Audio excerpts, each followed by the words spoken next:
एक family drama में एक हॉरर का ईडियम जो है हमने पिरोया है। कहीं पर लव स्टोरी जो है वो एक फंडामेंटल नैरेटिव आर्टरी थी। क्योंकि जब लोग हॉरर फिल्म में यूए देखते हैं ना, बोलते हैं "चट, डरावनी नहीं होगी", वरना तो ये मिलता था। बड़ी हिंदी फिल्मों से बचना पड़ता था, अभी फॉरेन फिल्मों से भी बचना पड़ रहा जैसे है। कि 100 साल पहले एंड अभी का जो सिनेमा है, it's very different. So that's what we tried to do 1920 में, कि हम लोगों ने एक इमोशनल स्पाइन भी डाली है and we have a horror film also which is catering to both. Not easy क्योंकि आप उस दौर में रहते हैं, तो ये सब प्रोसेस कैसे? बहुत एक्साइटिंग था, बहुत मज़ा आया क्योंकि सेट पर हर रोज़ कुछ नया सीखने मिल रहा था। टेक्निकली भी बहुत कुछ नई चीज़ें हो रही थी जो 14-15 साल में मैंने कभी नहीं देखी थी, तो मेरे लिए वो बहुत ही it was like a child in a candy store कि कुछ नया कुछ दिखने मिल रहा है और एक्साइटिंग सा हो रहा है। सो बहुत ज़्यादा मज़ा आया पूरे प्रोसेस में। और रही बात स्पेसिफिकली एक हॉरर फिल्म का पार्ट होना, मैंने एक हॉरर कॉमेडी की है लेकिन this is not even close, क्योंकि एक जब सीरियस हॉरर होता है वो एक सेट का माहौल बहुत डिफरेंट होता है, वो सीन्स बहुत डिफरेंट होते हैं। तो मेरे लिए ये सब कुछ बहुत नया था। And when it comes to talking about this opportunity that I got, इन सबके साथ काम करने का मौका, आई थिंक इससे बेहतर film as a performer, as an actor मुझे नहीं मिल सकता था, क्योंकि ये इसमें मैंने बहुत कुछ वेरिएशंस किए हैं। As an actor I think ये बहुत बड़ा चैलेंज होता है कि आपको एक ऐसा किरदार मिले जिसमें आपको मौका मिले ये करने का। And I think it is a blessing कि मुझे ये चांस मिला। विक्रम सर, आपसे मेरा सवाल है, जब भी हम बात होती है हॉरर की तो आपका जॉनर एकदम अलग हटके, वो सीन्स आपको बिल्कुल क्लियर होते हैं कि किस सीन पे लोग झटका खाएंगे और डरेंगे। इतने सालों से आप सर कर रहे हैं, तो कोई ऐसे टिप्स थे जो आपने इनको दिया कि चलो आप बना रहे हो, और क्योंकि सबको पता है कि अब ये बनाएंगे तो फिर आपसे जुड़े हुए कुछ टिप्स भी कैरी फॉरवर्ड होंगे। पहला झटका तो मुझे ये मिला कि कृष्णा ने मुझे बोला कि आप सेट पे नहीं आएंगे, तो बड़ा झटका लगा मुझे। फिर मैं चोरी छुपे, क्योंकि नेक्स्ट स्टूडियो में मेरी शूटिंग चल रही थी, तो कभी कभी जाता था, तो ऐसा माहौल था एक बार कि शूटिंग चल रही है, लोग सजेशन भी देते हैं, ये सबकी सुनती है, बाप की नहीं सुनती। मैंने जब बोला कुछ, then why don't you direct it, मैंने बोला यार ये तो बड़ी स्ट्रिक्ट है, मैं मतलब कोई और सजेशन दे तो ठीक, मैं दूं तो नहीं। फिर भट्ट साहब ने बोला तू निकल जा यार वहां से, क्योंकि मैं तेरी शूटिंग पे आता था। नहीं नहीं फिर ये बात तो है। तो फिर मैं निकल गया वहां से, मगर कुल मिला के मुझे लगता है कि ये सारा जो शूट किया है, वो देखो कृष्णा की जो हॉरर की समझ है वो मेरे सेट पे रही है। हॉन्टेड 3D जो बन रही थी तब से मेरी असिस्टेंट रही है। पहली 1920 जब थी तब पहली बार वो एडिटिंग के लिए आई। मुझे याद है कि वो पहली 1920 में एक सीन था जब वो अदा शर्मा जो है वो बिल्ली खाती है, तो वो बिल्ली खाने का आवाज करना था, तो ये बड़ी एक्साइट होगी, पापा how are you going to do it. तो वो तरबूज था, वाटरमेलन, उसको खाने का साउंड बना रहा था मैं। तो मुझे अभी भी याद है वहाँ स्टूल पे बैठे बैठे देख रही थी कि उसकी आंखों में साफ था उस दिन कि एक दिन ना मैं भी ऐसा करने वाली हूँ, और आज वो दिन आ गया है। तो एक 1920 से दूसरे 1920 तक का एक लंबा सफ़र है जो कृष्णा ने तय किया है, मैंने नहीं। और उसकी हॉरर की समझ मेरी हॉरर की समझ से काफ़ी अलग है। तो भले ही साल 1920 है लेकिन पिक्चर बड़ी अलग सी। विक्रम सर, महेश सर आपके लिए भी तो मेरी एज अ दर्शक थोड़ी सी अंडरस्टैंडिंग है जॉनर की। I think normally obviously to get the family audience और फिर उससे एक यूए सर्टिफिकेशन लाना, तो आई थिंक ज़्यादातर हॉरर फिल्मों को ए सर्टिफिकेट दिया जाता है, जिसके कारण फिर वो इवनिंग शोज करते हैं और लोग रात को भूत की फिल्म देखना डरते हैं। तो इस चीज़ पे कुछ कहेंगे कि मतलब वो बैलेंस लाना बहुत कितना मुश्किल रहता है? देखिए, एक तो कहानी के अनोखी बात यह है कि एक फैमिली ड्रामा में एक हॉरर का ईडियम जो है हमने पिरोया है। और ये अपने आप में एक मेजर डिपार्चर है, क्योंकि हम दोनों की एक बहुत बड़ी जीत हुई थी जब हमने राज बनाई थी 2000 की शुरुआत में। उसके बाद में इन्होंने राज 3 में भी बॉक्स ऑफिस पे तहलका मचाया था। तो वो कहीं पर लव स्टोरी जो है वो एक फंडामेंटल नैरेटिव आर्टरी थी। ये एक फैमिली के ड्रामा के बीच में हमने ये कहानी कही है। ऐसा लगता है जो लोग देखते हैं कि ये हमारे घरों की कहानी है, क्योंकि इसमें कैरेक्टर्स हैं, माँ है, बाप है, मरहूम बाप है, सौतेला बाप है, बहन है, और उसके बीच में एक सौतेली आती है, मगर वो एक अलग मकसद से आती है, और उसकी जो एक नफरत है अपनी माँ को लेकर, वो एक कहानी की एक अनोखी शुरुआत है। तो अपने आप में एक फैमिली ड्रामा है इसके अंदर। वो जब लोग देखते हैं, अब तक हमने जितनी स्क्रीनिंग की है, तो लोग हॉरर का तो है, Vikram is a king of this medium, मगर जब लोग आते हैं यहाँ पर जो पैसा लगा के आए हैं, जो आके इमोशनल होके तारीफ करते हैं, तो लगता है कि हमसे भी कुछ एक तार छिड़ गया है, जिसके लिए यह बच्ची जिम्मेदार है। क्योंकि ये इमोशनल कंपोनेंट जो है ना, वो कहीं पर इसके दिल से हमने ड्रॉ किया है। क्योंकि ये जब पूरे हमारे राइटिंग रूम को सुपरवाइज करती थी, तो हम इसकी सेंसिबिलिटी को फॉलो करते हैं। देखिए, बहुत इंपॉर्टेंट बात है ये, और ये कहना चाहूँगा बहुत जिम्मेदारी से, कि रिवर्स मेंटरिंग का दौर शुरू हो गया है। एक मेंटरिंग होती थी जहां बस बड़ा सिखाता था बच्चों को। आज हमें पूरी ह्यूमिलिटी के साथ में बच्चों से सीखना चाहिए। हमसे बच्चे आज की जबान में कुछ बातें बोल रहे हैं, अगर हमारे में वो ह्यूमिलिटी होगी, हम एक जहन होगा खुला हुआ, तो फिर जाके 1920 जैसी एक अनोखी फिल्म बनती है, जिसमें वक्त की अजीब की स्ट्रीम्स का मिश्रण है। जैसे मैंने कहा कि मैं 54 ईयर्स से है इस पेशे में। 20 साल की उम्र में हमने प्रवेश किया था, ये 35 साल से है। अब ये बच्ची है, ये बच्ची है, इनकी एनर्जी जब आके जुड़ती है, तो जब रंग ऐसे मिलते हैं वक्त के, तो ये बनता है। तो ये ग्रुप अचीवमेंट है, और ये अपने आप में मुझे लगता है कि when the word gets around कि ये फैमिली ड्रामा, जैसे विदेश में आई थी एग्जॉर्सिस्ट और ओमेन, वो बेसिकली फैमिली ड्रामा से, वो उसमें घर में एक आतंक का माहौल था कि एक घर में आके जो है, जब एक अजीब सी उलझन आ जाती है, तो घर को लगता है कि यार ये, और हमारे मुल्क में तो खास करके हर परिवार में ये भय बैठा हुआ है कि हमारे बच्चे के साथ कुछ हो गया तो, किसी ने जादू टोना कर दिया तो ये बेसिक एलिमेंटल फियर है, जिसको इस बच्ची ने हमारे राइटिंग रूम में हमारे दिलों से ड्रॉ किया है। बाकी ये बताएंगे, और मार्केटिंग की यूए और हाँ, यूए करेक्ट। हाँ, तो यूए का मसला ये है कि हॉरर फिल्म को कभी यूए नहीं होनी चाहिए, क्योंकि जब लोग हॉरर फिल्म में यूए देखते हैं ना, बोलते हैं चट डरावनी नहीं होगी, वरना तो ये मिलता जाए। तो हमारे लिए उल्टा मार्केटिंग है, यूए करना हमारे लिए बहुत खराब बात है। हम लोग तो अप्लाई ए के लिए करते हैं, और हमारे बहुत सारे डिस्ट्रीब्यूटर भी बोलते हैं सर यूए नहीं है ना, तुम नहीं ए है, ओके सर वेरी गुड, क्योंकि लिमिटेड स्क्रीन्स मिलते हैं, वो भी ऐसा नहीं है, वो तो अमेरिका में ऐसा होता है। यहाँ पे तो जितने स्क्रीन हैं उतने मिल जाते हैं, मगर यहाँ पे ये भी है ना कि आपके आगे पिक्चर कौन सी है, आपके बाद पिक्चर कौन सी है, कौन सी चल रही है, कौन सी नहीं चल रही है। अब तो फॉरेन फिल्म्स का भी एक दबाव है कि हर महीने 2-3 बड़ी फॉरेन फिल्म्स भी आ जाती है, और रह कर वो हर लैंग्वेज में डब भी हो जाती है। तो पहले तो हमें बड़ी हिंदी फिल्मों से बचना पड़ता था, अभी फॉरेन फिल्मों से भी बचना पड़ रहा है। लेकिन इस फिल्म में अच्छी बात यह है कि हम भी पीछे नहीं हटे, हमने कहा कि फॉरेन फिल्म कर सकते हैं तो हम भी नहीं कर सकते।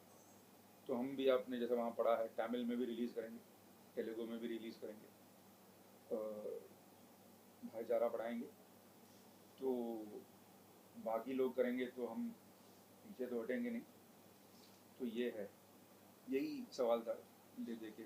सर जैसे कि आपने कहा कि तमिल और तेलुगु वाली बात, तो मैं जानना चाहूँगी बिगिनिंग से ही ये डिसाइडेड था कि इसको तमिल तेलुगु में रिलीज करना है, और क्या उसी को मद्देनजर रख के अविका को कास्ट किया गया है इस बारे में क्या कहते हैं? मेरे को पता नहीं था कि अविका साउथ इंडियन फिल्म्स करती है जब उसने पिक्चर साइन की। मुझे लगा कि बालिका वधू के बाद इसने एक्टिंग बंद कर दी है और ये सच बात है। तो मैंने कहा अच्छा, वो तो बालिका वधू में आती थी। बोलता हाँ। फिर मुझे पता चला कि अरे ये तो जाके साउथ की क्वीन बन चुकी हैं, तेलुगु फिल्में करती हैं। तो खैर ये बात तो ज़रूर है कि अविका का फिल्म में होना अपने तमिल और तेलुगु में it will be a very big plus for us.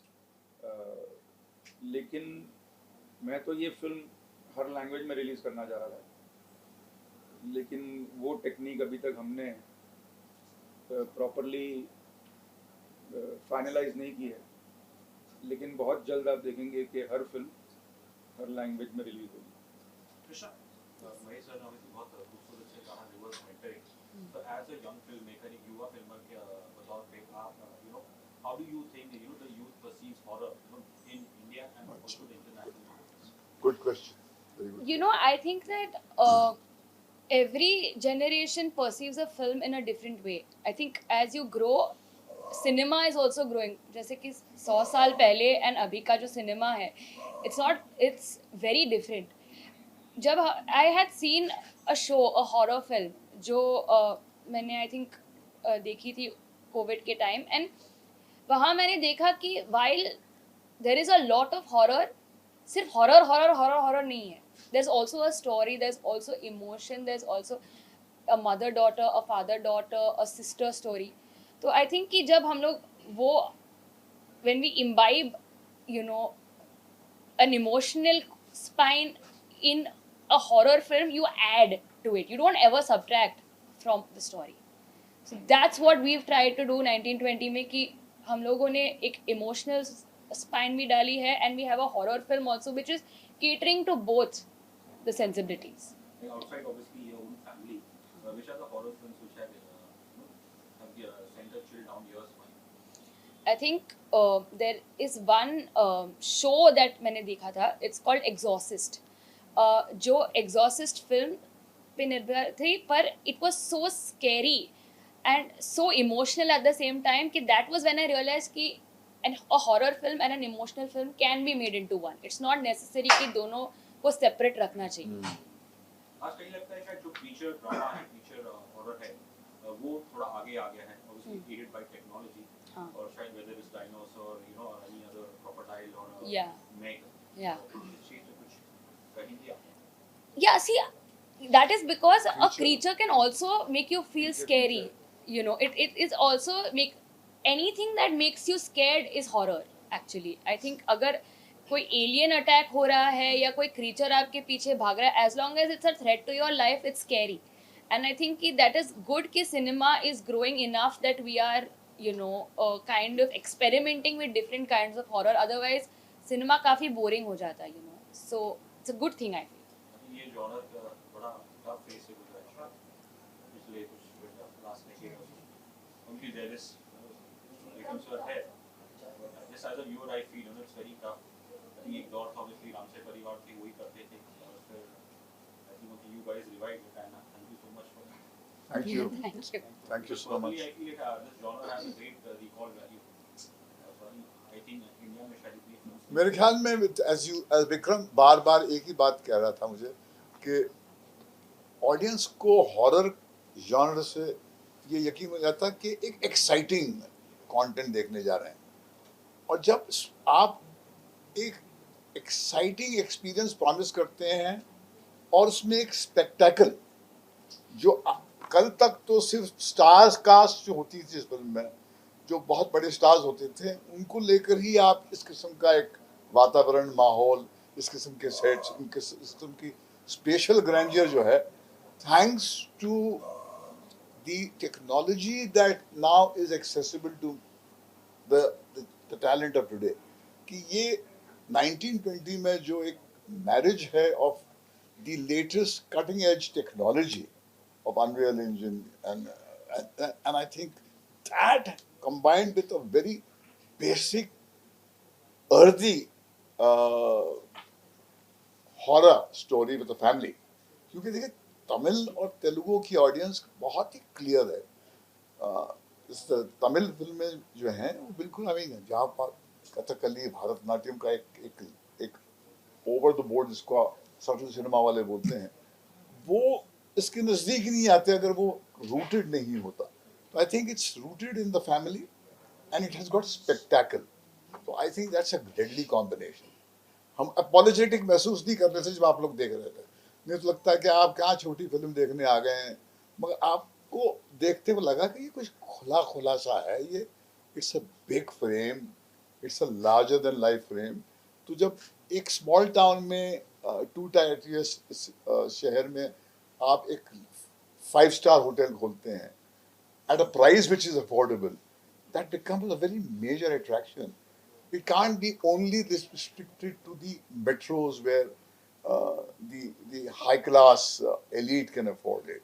This should be available to the people of India who are the heartbeat of this country, and we respectfully are making films with the spectacle and the story that they understand. You know, जो हम तो भैया Getty Galaxy जो हमारे लिए मापदंड था कि हम 3 बजे का शो जाके देखते थे, और 3 बजे के शो में अगर स्टॉल से ताली बजती थी हमको लगता था कि भैया कि अब 5 साल और हम फिल्म बना पाएंगे।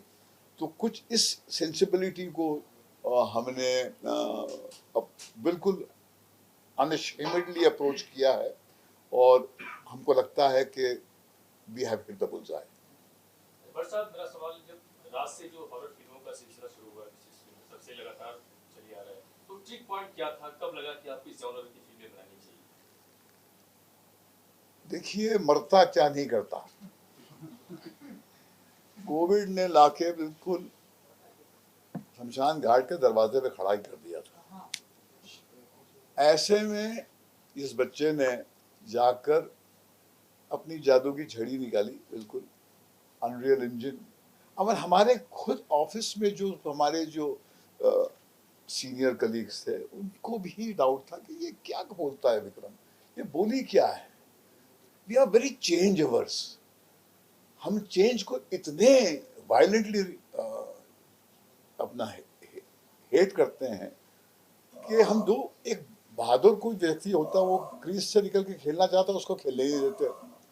तो हमको जब ये एक टेक्नोलॉजी का सपोर्ट मिला तो हमने ये सोचा कि हमारे पास एक स्टार है, हमारी कहानी कहने की क्षमता, और हमारी शुरुआत तो भाई नॉन स्टारकास्ट फिल्म से ही हुई थी ना। जब हमने राज बनाई थी तो उस वक्त तो ये दौर था कि सिर्फ स्टारकास्ट की फिल्में चलती हैं। ऐसे में हमने दीनो मोरिया जी के साथ में और बिपाशा जी के साथ में दो not big stars, horror idiom के साथ में हमने ये कहा कि जता दिया अपने आप को पहले कि आखिरकार लोग फिल्में ही देखते हैं। तो एक कहानी की सिग्निफिकेंस और एक फ्रेंचाइज का सपोर्ट दुनिया भर में, whether it is Netflix, HBO, Amazon, ये सब जो है आज मेन स्ट्रीम मास को वो कर रहे हैं। वो बोलते हैं सब हो गया बहुत, हमको एक आर्ट हाउस सिनेमा नहीं बनाना है, क्योंकि नंबर्स, एवरीबडी वांट्स नंबर्स। तो हमको 1920 क्योंकि बहुत कामयाब एक फ्रेंचाइज रही थी, उसको हमको लगा कि वो एक तिनके का सहारा जो होता है, तो हमने उसको बिल्कुल हाथ उसका हमने थाम लिया और चलते चलते आज आपके सामने बैठे। सर, आपका कुछ अनुभव है हॉरर, कोई ऐसे हादसे या कुछ ऐसे आपने कुछ अनुभव किया होगा, कुछ ऐसी आत्माओं या कुछ स्पिरिट को या कुछ ऐसे एक्टिविटी अगर आपने?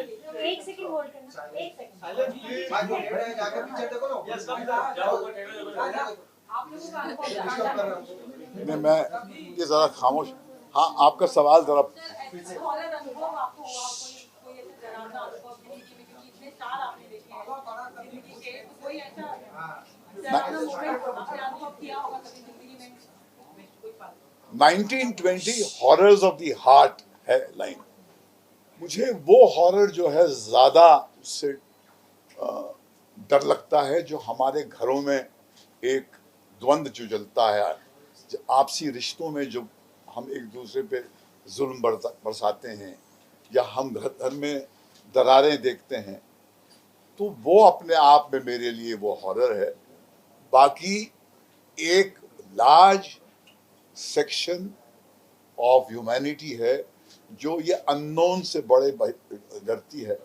जैसे हमने दास के प्रेस कॉन्फ्रेंस के दौरान कहा था, किसी ने हमसे पूछा था कि आप तो सारांश बनाने वाले हैं, अर्थ बनाने वाले हैं, डैडी बनाने वाले हैं।